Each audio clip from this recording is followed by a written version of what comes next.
Hello guys, it's your favorite brown guy here. Remember, Pucks and Deep doesn't happen without you, so please subscribe, please like the video, or you're going to make Kylan cry.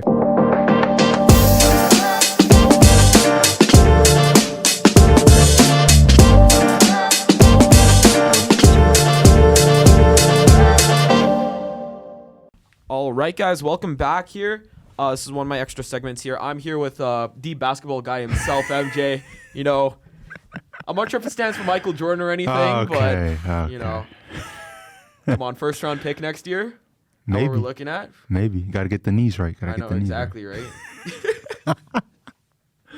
Almost there. All right, yeah, so we got some big stuff in the NBA. This has been one of the most entertaining deadlines I have ever seen of all time. I think we're going to start with the biggest deal on the block. How do you feel about Davion Mitchell going to the Heat? Davion Mitchell is a good defensive guard. He was in Sacramento initially. I never understood why they drafted him when they already had De'Aaron Fox and Tyrese Halliburton. But Davion Mitchell is a good guard, and especially he's going to the Heat, he's going to be a menace defensively. Spo loves defensive guys like that, defensive guards especially, because he had Caleb Martin, had Gabe Vincent, Max Strus, depending on whether you call him a guard or a wing. So Spo's had a few of those guys before, Haywood Highsmith, like different ones basically. But yeah, I think he's going to be good. I think he's going to be good there. It's just a matter of what his role looks like, but I do know he's going to get minutes because Spo likes defensive guys like that. He seems like he'd fit that Heat culture so well. Like, just an absolute dog on and off court. But obviously, jokes aside now, the biggest deal in probably NBA history. I want to know, where were you when you heard that news? Bro, I was what is it? I was actually in this streaming platform called Playback, and I was listening to like different basketball creators, mostly NBA creators, basically, and stuff like that. And someone in the live chat put the Shams tweet of Luka getting traded to the Lakers. I thought that was real. Like, I thought that was fake. And so for the next 5 minutes, we were all investigating like whether it was fake or not. Shams has a following tweet, so talking about, yes, it is real.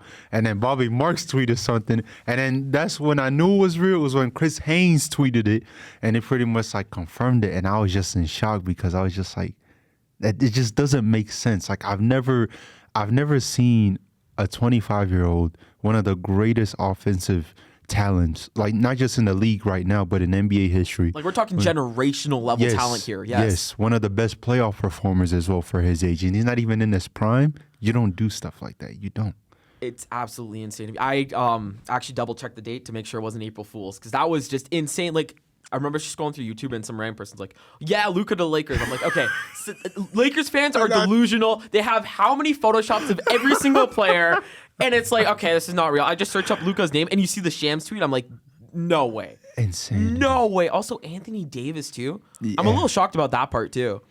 I understood the Anthony Davis side of it. I think primarily, Anthony Davis had an interview with Shams, I think it was like a week ago or 2 weeks ago, where he expressed that like he wanted to play with the big, and he was referencing to when they won the title in 2020 with the Lakers. They had JaVale and Dwight Howard, and Anthony Davis was playing the 4 while Dwight or JaVale were playing the 5s, and that's where Anthony Davis is at his best, is when he's roaming around instead of being the 5 and having to guard the guy, basically. So that's what he was referring to. And then Rob Pelinka was like, okay, I'll trade you to the Mavericks. They got Lively and Gafford, so you can play your role. I think it's the fact that you offer Luka. You cannot say no to that. Like, I'm just shocked that they didn't shop him around. That was the one part that got to me, is like, how do you not shop this guy around? They're like, I understand if Anthony Davis is your guy, he's your guy. And I understand it's probably going to be big news if you're like, yeah, we're just shopping Luka with a week to go at the trade deadline. I don't know. I feel like you would at least try to get your best value possible. Like, I think you could have gotten Joel Embiid. I think that would have definitely been possible. I think the Sixers would have done that in a heartbeat. Honestly, I think you could have gotten Giannis. Yes. I will say that. I think if you offered Luka for Giannis. There are 4 players that I would not trade. Maybe 5, but I'll say 4. That I'm like, okay, I understand. Jokic, Giannis, Wemby, and Shea. Tatum, I will consider it, but Jason Tatum, depending on what Jason Tatum is good at a lot of things. He's not great at one thing, though. So that's like the main difference. But those are the 4 untouchables that I'm not calling the phone for. And one thing also that I was reading was that Nico Harrison and Rob Pelinka go back like 2 decades, to the point to where Rob Pelinka was Kobe Bryant's agent, rest in peace to him. And Nico Harrison was an exec for Nike, and he was I think he was the guy that was trying to pitch to Kobe Bryant to join Nike. And so it makes sense of them having that type of relationship. And also, I don't know if you saw this, but Danny Ainge was informed of the trade like 30 minutes after I read about that this morning. I'm like, that's insane. Yeah. Oh my God. Like, if yeah. you're Danny Ainge, I mean, obviously he's with the Jazz right now, but like, lifetime Celtic, hates the Lakers. You just give him another generational talent, right? Exactly. That's an insane. Like, honestly, if you offered me Luka for Tatum, I would have done it if I was Boston. I think he fits the well too. I'll say Jaylen Brown. Jaylen Brown instead of I would still trade Tatum. Tatum for Luka 1-for-1. I think I'm still winning that deal. You could. I still think I'm winning that deal. Luka Tatum makes more sense to me than Luka Jaylen Brown. That is fair. Ideally. That is fair. Yeah. That is just one of the most insane deals I have ever seen. I think we're going to move on here. De'Aaron Fox, what do you think about that deal? That one was a big one. I'm not a big fan of it, honestly. I think you got 1 first from, and it wasn't even from the Spurs. I think it was from another team. The Kings didn't get their pick. And they got back. like 3 seconds back. And then Zach Lavine was in there too. Yes, the Bulls got their pick back. I know the Kings got a few seconds, and of course they did get Zach Lavine in the process.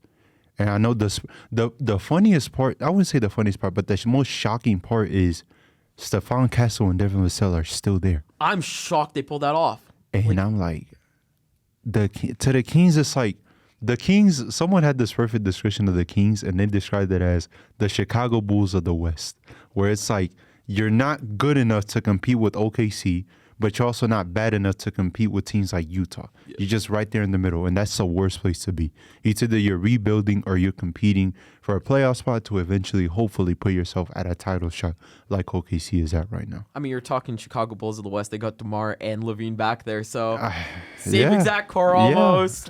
Yeah. No, I don't understand. I mean, that one year where they hit the 3 seed, I had so much hope for them going forward. Like, Keegan Murray, I thought was going to take a step forward. De'Aaron Fox and Sabonis was a great 1-2 punch. Sad to see it go, like, because obviously Kings fans have probably been struggling for so long. Yeah. Like, yeah. I'm not mad at what Sacramento got. I mean, like, Zach Lavine is still a guy. He's still an impact player on that team, right? Good wing to put next to DeMar. You know they work together. Right. De'Aaron Fox is so hard to replace, man. It is. His speed, his agility, his passing, like, yeah. And him and Wemby, they're going to run the West for like the next 5 years. It's interesting because De'Aaron Fox is someone, I think, was it 2023 season, he had a really good year shooting from 3 and also shooting from mid-range. But De'Aaron Fox is basically a downhill slasher. Like, he's a slasher and he operates in the mid-range as well. But what De'Aaron is gonna open up so much for Wemby, because teams are already scared of De'Aaron Fox driving.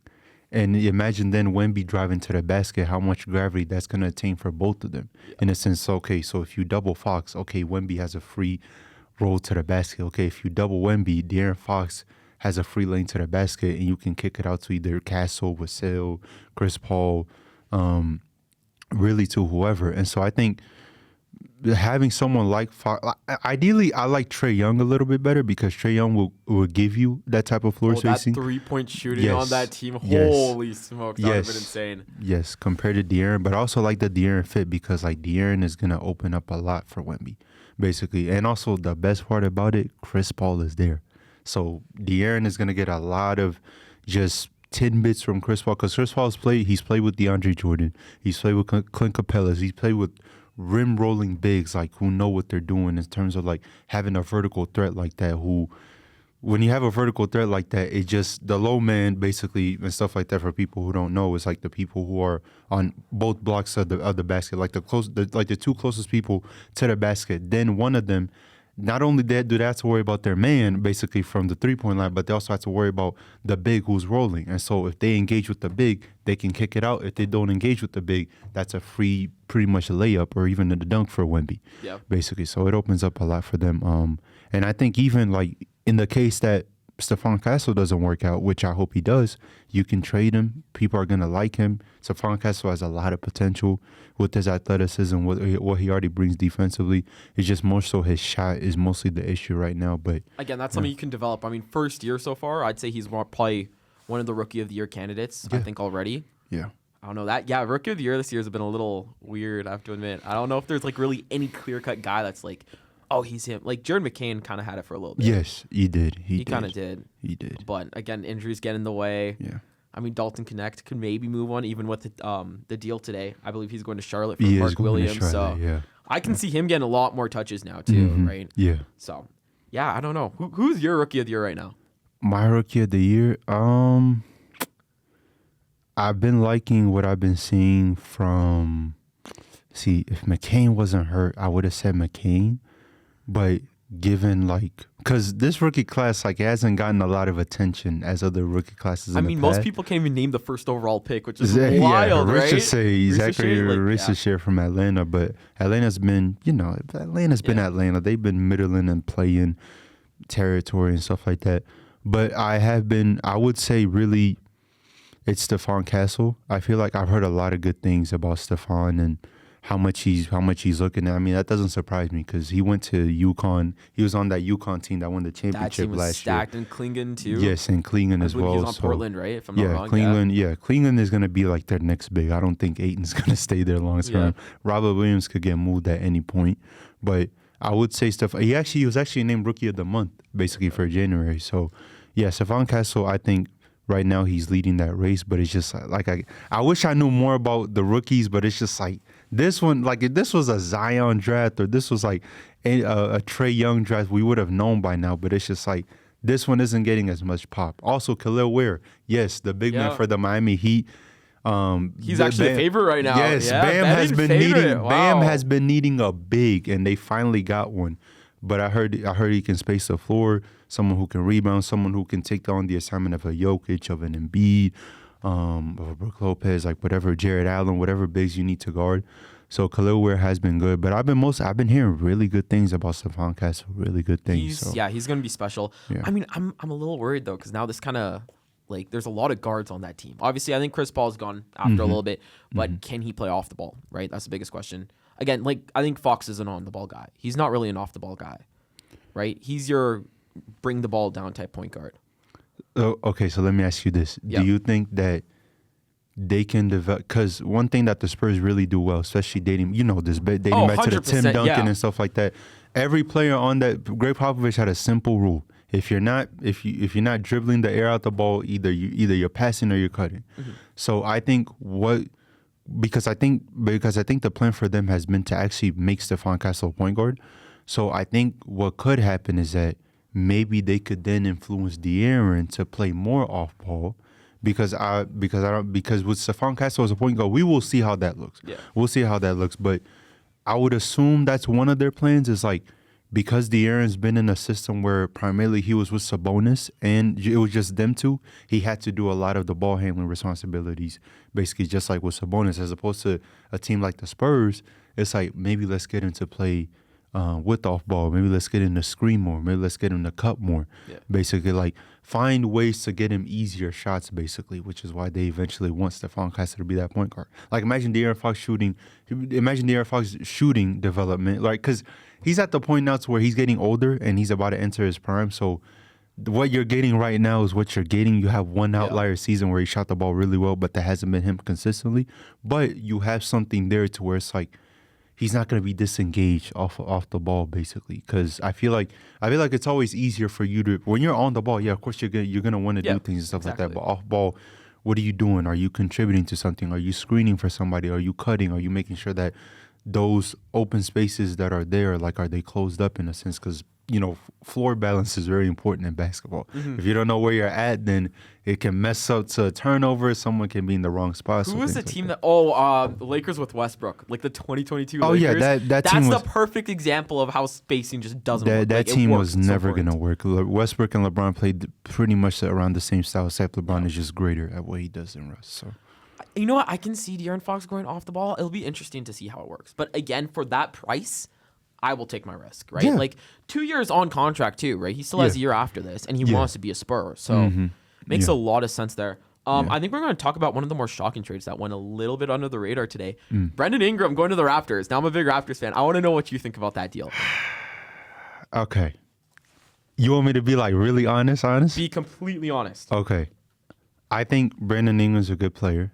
In reality, look, in the East compared to the West, you don't have like as much difficulty in a sense. That's not to like put things like under the radar in a sense, like to undermine things, but it's like when you're normally in an easier conference, it makes more sense to pretty much like compete more, basically. And I would say with the Raptors have been in like a weird place where I will admit, y'all have been trying to make the playoffs while realizing that you don't have that type of team to make the playoffs, but you don't want to commit to a rebuild, which is looking like Chicago basically all over again. So that's my one gripe with the Raptors, that they're not picking a direction. It's either you're rebuilding or you're pushing for the playoffs and you're trying to be the Indies and the New Yorks. Like you're trying to eventually develop to be that. I don't think y'all are in that spot to be in the playoffs. Now, with this Brandon Ingram trade, it does help you in terms of like making that playoff push.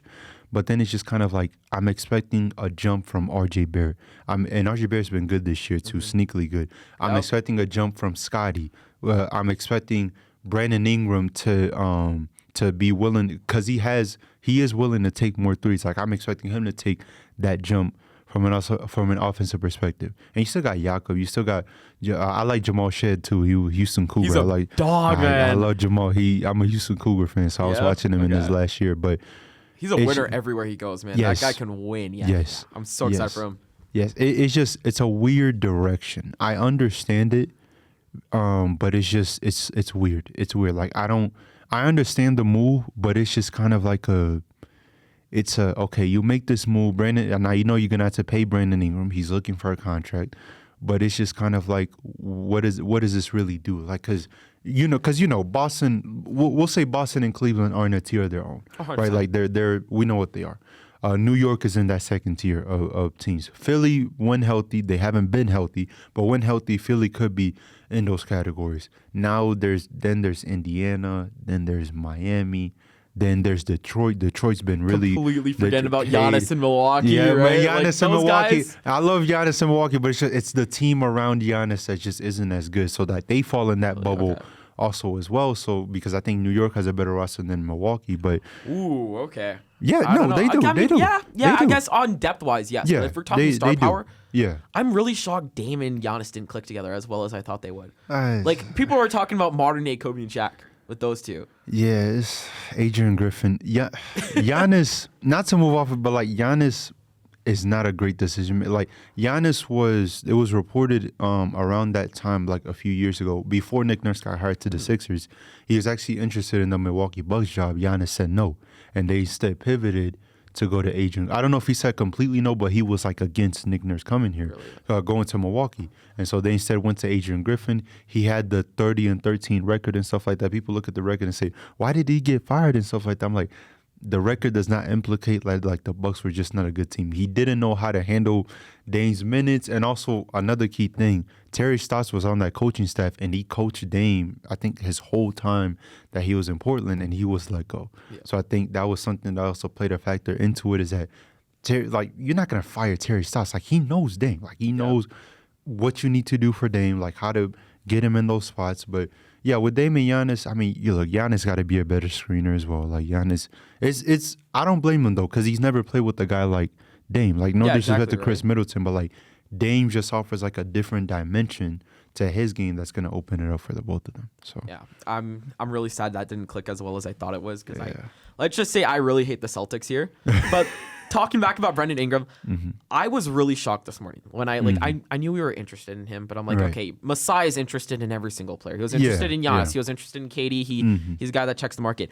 This one shocked me because I'm like, we're at such a point where we're rebuilding, and we were at like 10-35 or something. Like we were horrid, and then we go on an 8-2 run. Besides last game, obviously, I'm not talking about that Grizzlies game. That was pretty bad. But we were like 8-2 when we were fully healthy, right? The team finally got healthy. We're 8-2, and it's like, okay, can we just stop winning now? Because I feel like we're so deep into it that you just got to continue tanking. I'm confused of the timing of it. I think that's the more questioning part. If it was like last year, you're kind of like mid-level there. I understand getting a guy like Brendan Ingram. I think it's a great deal for value. Right. It's just timing-wise. And also, does he want to be here? Right? That's the other question. As a Raptors fan, do you want them to rebuild, or do you want them to be in that Bulls category of like, we're not a good team like that, but we're going to try to make that play in? Okay, here's my thing, though, is I am a Scottie believer. I think, again, Masai is really heavily betting on Scottie right now to be that superstar of the future. We have 3 guys that I think have all-star potential in RJ, Quick, and Scottie there. If one of them can just take a jump to be an all-star, or if Scottie can take that superstar level jump, now you also got Ingram, who has always been a fringe all-star this entire time. We do have a roster on paper. I am a little worried about fit, though. That's the other thing, too, is because we have a lot of, like, Masai loves his lanky, skinny guys, right? You got RJ, Ingram, Grady, who, like, they all play the same role almost, right? They're kind of that facilitator, they're that scorer. I'm a little shocked because I'm like, I really like Grady's development, and especially at the point where we're at right now, I'd rather just let Grady get the time and run it through instead of getting a guy like Ingram. Again, that deal is really nice. Do you want to pass on that, all right? Like, you're getting a possible all-star for a 20th pick and a second rounder in 2031 for 2 expiring contracts. I'm pretty happy with that. Right. I don't know. It's, again, like, it's pick a direction, right? But I feel like we do have the young assets to take us there already. Right.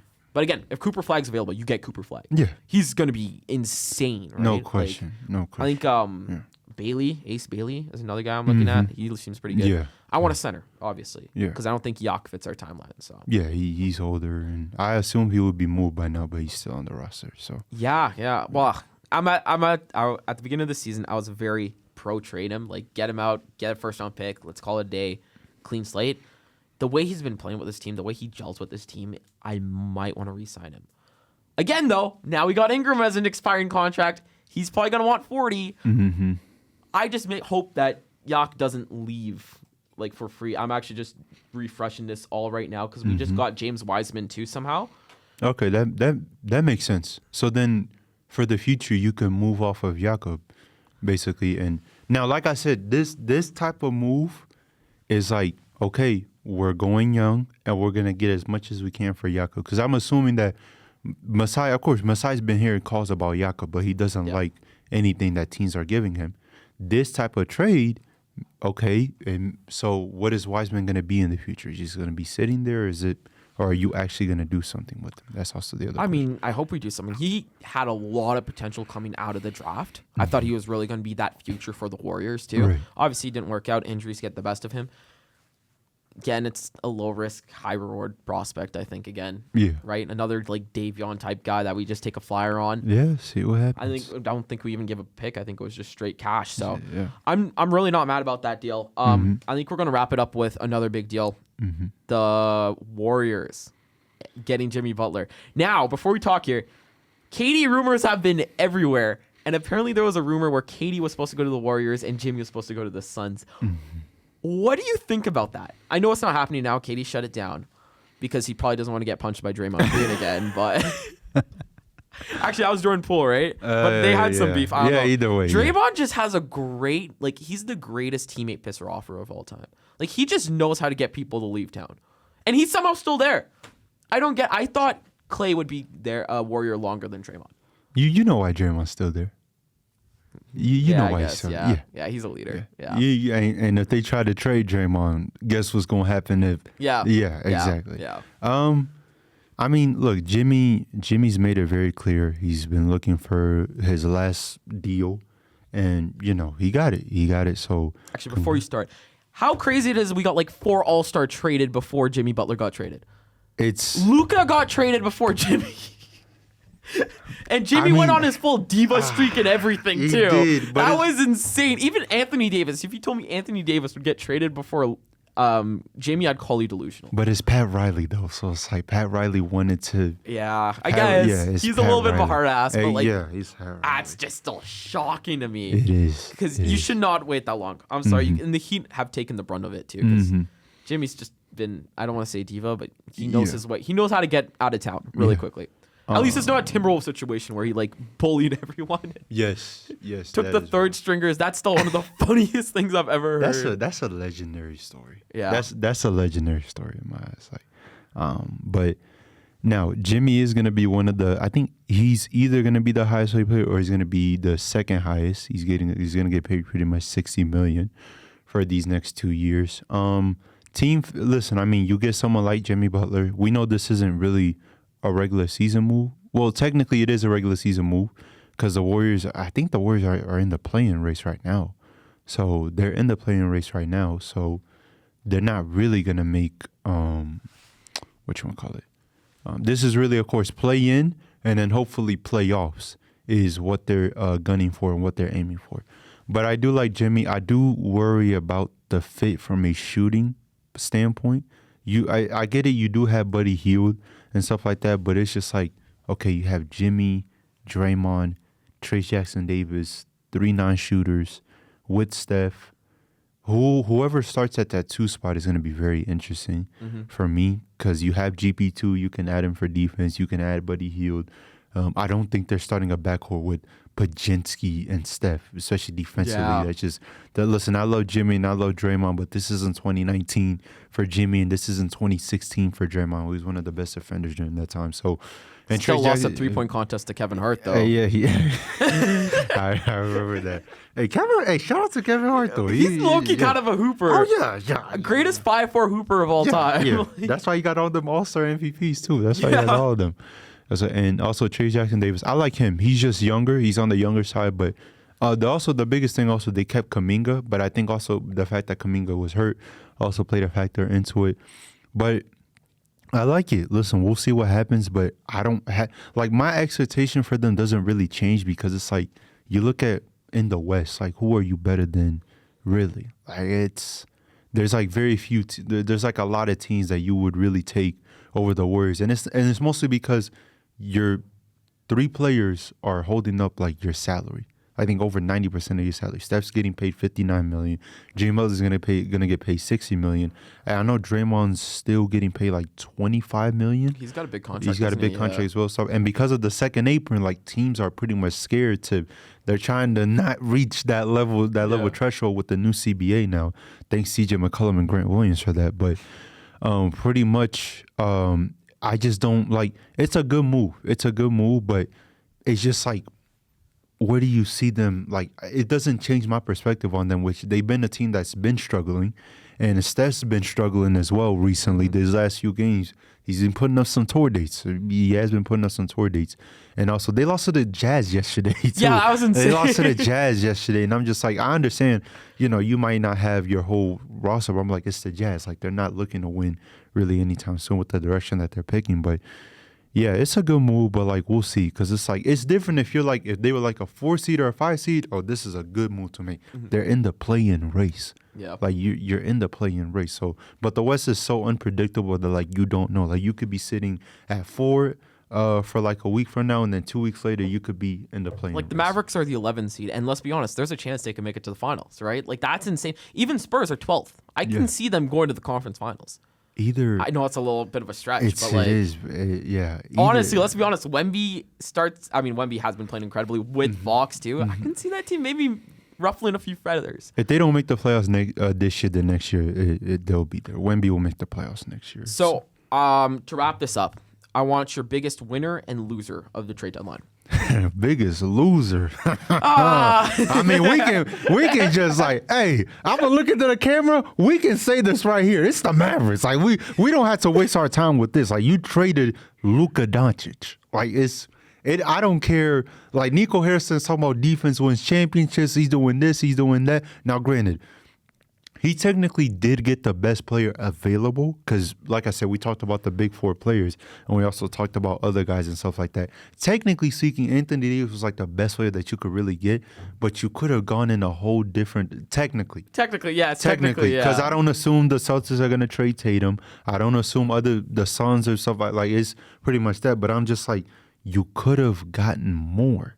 Like you could, like, I'm a Rockets fan. If they tell me, listen, Luka's on the table, I'm like, I will consider Min Thompson. I will consider sending the Min Thompson over there. I'd give up Scotty, RJ, and Quick in a heartbeat. Whatever you want, you can have it. It's Luka. It's Luka. Like, there is not a chance that we see another dude like this for another 15. Like, we got Wemby. We're not gonna. I don't think we're ever gonna see a Wemby. Yeah. Basically, we're definitely not gonna see a Luka. Basically, so they're, to me, like, they're the biggest losers by far, because it's just like you don't, first of all, you never want to be the GM that trades Luka also as well, like your name attached to that. Like Nico Harrison, like one of his quotes in the press conference was talking about, 10 years from now, I may not be here or J Kidd may not be here, stuff like that. So we'll see, who knows? And I'm like, he just pretty much insinuated, like, if I'm screwed, like, I don't, like, it's whatever. I don't care. Yeah.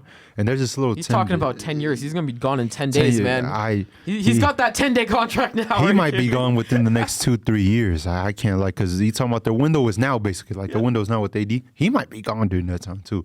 So, and also they have a new ownership, and apparently there's been rumors and whispers that they're trying to move the team to Vegas because in Texas you can't I don't think gambling is illegal. Is it? I think gambling. I think it gambling is legal in now. Texas. There's probably more rules though. Vegas is like I think the Wild West. I think you can gamble, but there's restrictions, like a lot more restrictions as opposed to Vegas. That's the moneymaker when it comes to gambling. So they're, to me, the biggest losers.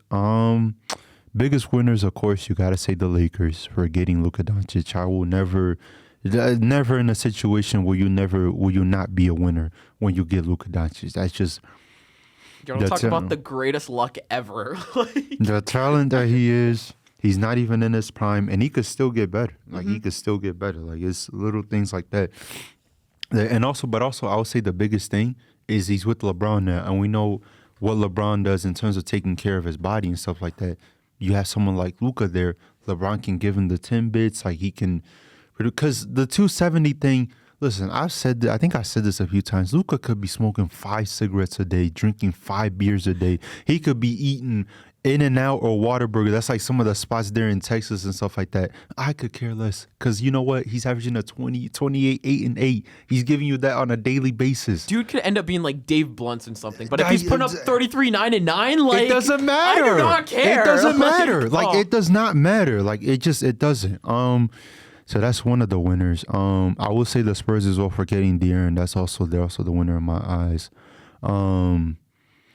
I would say with the Kings, I don't know how to describe the Kings. It's like you got Lavine, but it's just like, I don't know what y'all are. I don't know what the Kings are. So they're kind of like middle of the pack.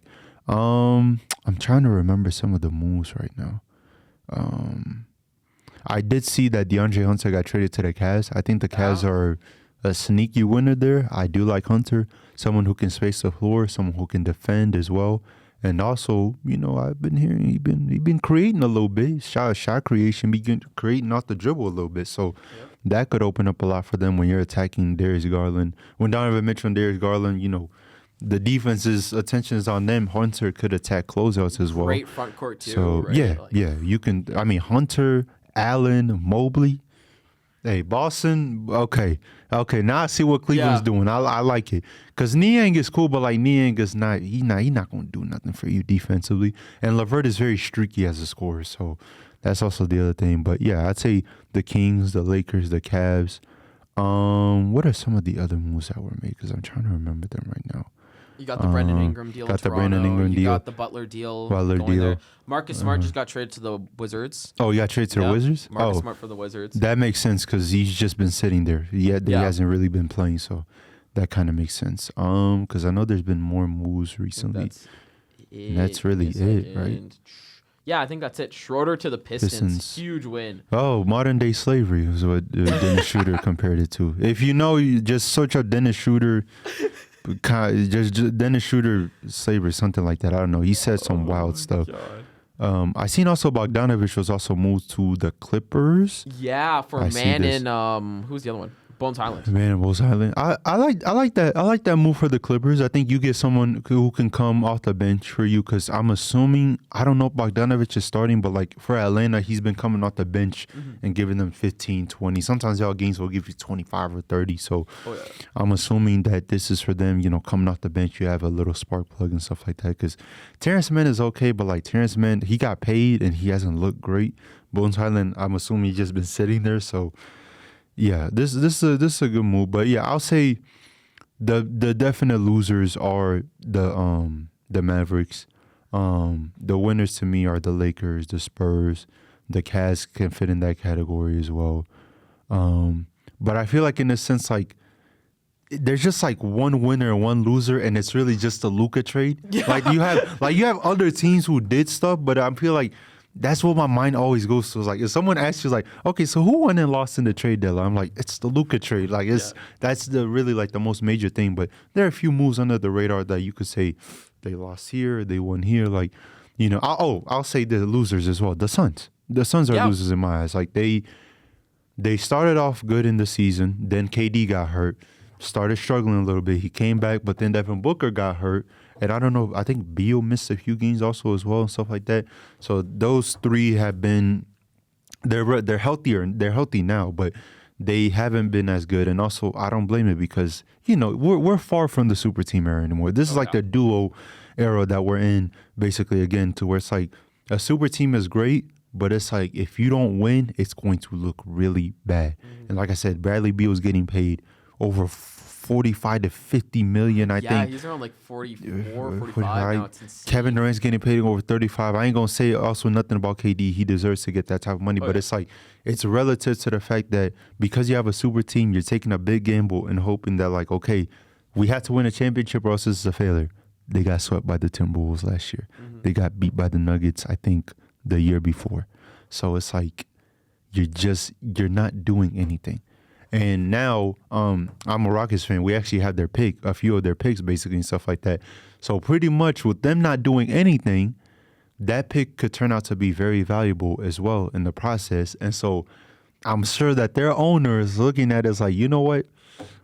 We'll see where the rest of the season goes. I don't think they're going to do anything. If they make the playoffs, they're getting beat in the first round. Yeah. Either by the Nuggets or I think they're a playing team right now, so it's they are a playing team right now. So they could get beat by the Warriors. They could get beat by the Warriors too. Like it's depending on who it is. Like they could get beat basically by whoever. I will say like my Rockets are still a young team, so I think that they have a better advantage like with the team like the Rockets because they are young. But like the veteran teams like the Lakers, like the Nuggets, like you can get beat by them as well. And a young team like OKC.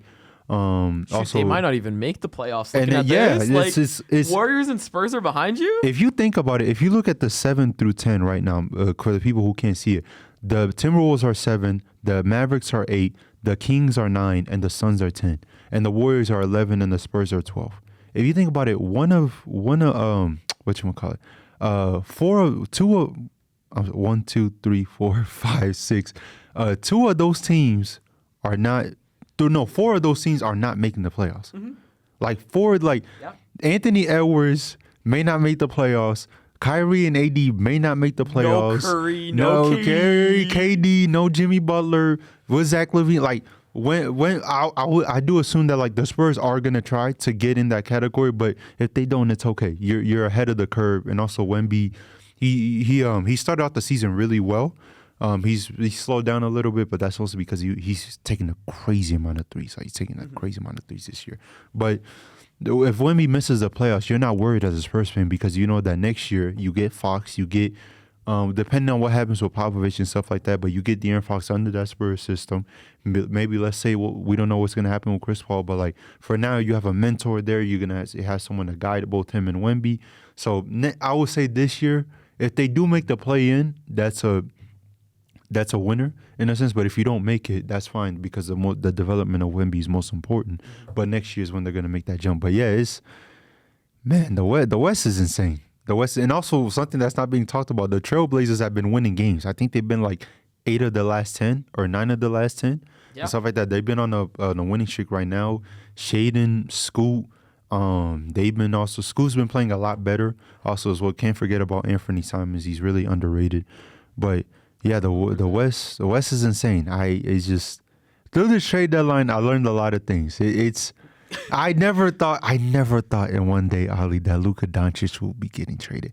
You were sitting here right now still in shock that it happened. Still shocked. It's wild. Luka, I saw Luka in those Laker colors yesterday. I was like, that doesn't look right. Like, it just doesn't look right. And it's insane. Like, this deadline, a lot of moves were made, don't get me wrong, but it's just like, the Luka trade is just something that we're just all going to remember. Everyone's going to talk about it, right? Like, that's a monumental moment right there. Yeah. So, all right, just to wrap it up, last question, because I know we're going a little far here. Who's your finals prediction right now after seeing the teams? Okay. I have Boston has been struggling a little bit here and there, but one thing that I analyze is like teams like the Nuggets, teams like the Celtics, teams like the Cavs, the Knicks. It's not like I don't take their regular season. Like, of course, I evaluate the regular season and stuff like that. Those are really playoff teams. So it's like a team like OKC, like last year, granted, like they were still young. We gave them the young team like label and stuff like that. Now we know this year they're true contenders. And so a team like OKC, okay, come playoff time, what are they gonna do? I will say that I do have Jokic, this dude Jokic. Oh man, if the Nuggets, okay, Thunder are coming out of the West. Okay. And I see Celtics Thunder. That was my prediction I see Celtics. Yeah. I think Cleveland with this Hunter move is good, but it's like with Boston, the problem that you have with Boston is that they have 5 people on the floor who can all shoot, dribble, and pass, and also can attack closeouts. So a team like Cleveland doesn't really have, like Cleveland has Garland, Mitchell, Mobley's getting better with his offensive game, and I'm assuming Hunter's starting, so we'll see how that looks. But like with Boston, it's just I've seen enough. Listen, even though they have been struggling, and granted last year they were beatable as well, I think they make it back to back, and I do see OKC winning it all. I think it's just OKC's team. It's just the versatility that they have. It's just insane. And also, Chet is coming back tomorrow, Greatest rebuild of all time. I will put it there. It's insane. Also, St. Presti got like 30 picks. They have 2 lottery picks, and they're 40-9 or something. Like, that's insane. They have Philly's pick, and Philly has been struggling too. So that pick could turn out to be valuable too in the process. So, I see OKC Thunder. If we do get Cast Thunder though, that would be dope. Like technically as a casual, kind of say, Cast Thunder. That from a viewership standpoint, it might be down. As a basketball fan, I love it because Cast Thunder was really good. Like the first game was really good. Second game, Cleveland did get blown out, but those are 2 really good teams. And I see Celtics Thunder. I just don't. The Nuggets, they're a little bit weaker from a depth perspective. The Lakers are still building out their roster, but we'll see how it looks whenever they get everyone integrated. Cleveland, I don't know. I don't know what Cleveland come playoff time. I think they're just a little too young. I know they what haven't I'm getting. really had that like great playoff run that they've been expecting, right? Donovan Mitchell is a good playoff performer. Darius Garland last year against the Magic was he was not good. I worry about Cleveland, but Boston has given me the confidence that they'll get their stuff together when it matters most. Jason Tatum, one of the better basketball players in the league, top 10 player in the league. And then OKC, Shea, he's the MVP. I'm sorry. Jokic, good Canadian kid too. Jokic has been putting up insane numbers, but the record, thankfully, I feel like is what's gonna get the voters. And also, Shea had a 50. He had a 50 yesterday. He had 50 against He's putting up those Suns. casually now. Yeah, with high efficiency absolutely too. Love it. All right, MJ, thank you so much for hopping on the pod. Of course, it was an absolute pleasure talking to you, man. Of course, man. Appreciate you for having me.